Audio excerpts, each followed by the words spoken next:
എനിക്ക് ഫസ്റ്റ് ഹാഫിനേക്കാൾ കൂടുതൽ second half എനിക്ക് കേൾക്കാൻ തോന്നി. നല്ല രസമുണ്ടായിരുന്നു. ബാലു വർഗീസ്, നമ്മുടെ ആർജുൻ അശോകൻ, അൻസിത, ഒരു കോമ്പിനേഷനൊക്കെ നൈസായിരുന്നു. കോമഡി രീതി പറഞ്ഞു പോയി അവസാനം ഒരു ഇൻട്രസ്റ്റ് ഒക്കെ വന്ന് ചെറിയ ട്വിസ്റ്റ് ആൻഡ് ടേൺസ് ഒക്കെ ഉള്ള നല്ലൊരു മൂവിയാണ്. മിസ്റ്ററീസും നൈസായിരുന്നു. സോ തിയേറ്ററിൽ വന്ന് എൻജോയ് ചെയ്ത് പറ്റിയ മൂവിയാണ്. ഫാമിലിക്ക് ഇഷ്ടപ്പെട്ടു. എനിക്ക് പേഴ്സണലി നന്നായി വർക്കൗട്ടായി. കോമഡീസ് ഭയങ്കര comedy, out and out entertainer ഒന്നുമല്ല. ചെറിയ കോമഡീസ് ഉണ്ട്, അതിൻ്റെ കൂടി ചെറിയ മിസ്റ്ററി നല്ലൊരു കീപ്പ് ചെയ്ത് പോയിട്ടുണ്ട്. നല്ല രസമുണ്ടായിരുന്നു. അതാണ് ഇവരെ കോമ്പിനേഷൻ സീൻസ് ആയാലും അത് പറഞ്ഞു ബാലു വർഗീസ്, അഡ്ജസ്റ്റ് മൂന്നുപേരും നല്ല രസമുണ്ടായിരുന്നു. ഒരു കോമ്പിനേഷൻ സീൻസ് നൈസായിരുന്നു. ഡീറ്റെയിൽ പോയി. അനശ്വരപ്പോൾ അത് രണ്ടാമത്തെ വമ്പൻ ഹിറ്റ് ആണെന്ന് തോന്നുന്നു അല്ലേ? രണ്ടാമത്തെ ഹിറ്റ് ആണ് 2025. ഇന്നത് രണ്ടും അടുപ്പിച്ചെടുക്കും. എന്തായാലും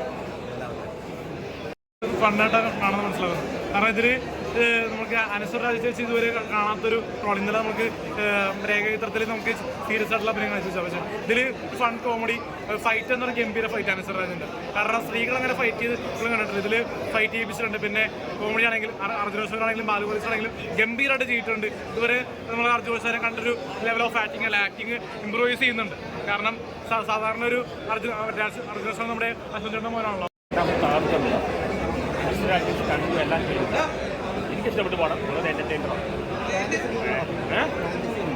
ഫാൻറ്റസി അല്ല, കോമഡി ത്രില്ലർ. കുറച്ച് ഫാൻറ്റസി ഉണ്ട്, കോമഡി ത്രില്ലറാണ്. നല്ല പടമാണ്. എല്ലാം തിയേറ്ററിൽ കാണുക. ഫാമിലി എൻ്റർടൈനറാണ്. യാതൊരു പഞ്ചായത്ത് കാര്യത്തിലും ഇല്ല. അത്രയും കംപ്ലീറ്റ് ഉണ്ട്. എല്ലാവരും പോയി കാണുക പടം.